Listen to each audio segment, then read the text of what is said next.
Hello મિત્રો, કેમ છો?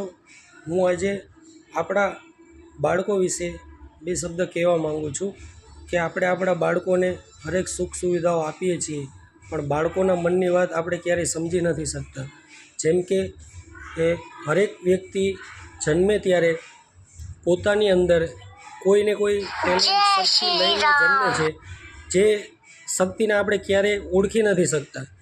પણ એના માટે એક બેસ્ટ ઓપ્શન છે DMIT ટેસ્ટ, જે હિતેશ માખેચા 100% બેસ્ટ સર્વિસ અને સારો એવો ટેસ્ટ બનાવે છે કે જે આપણા બાળકોને માટે ફ્યુચરમાં એમની પોઝિટિવિટી, નેગેટિવિટી, એમના શોખ શું છે, કરિયરમાં શું બની શકશે, એ તમામ વસ્તુઓની જાણકારી આપણે જો 100% જોઈતી હોય તો એનો એક જ ઈલાજ છે doctor Hitesh Makhecha. Thank you.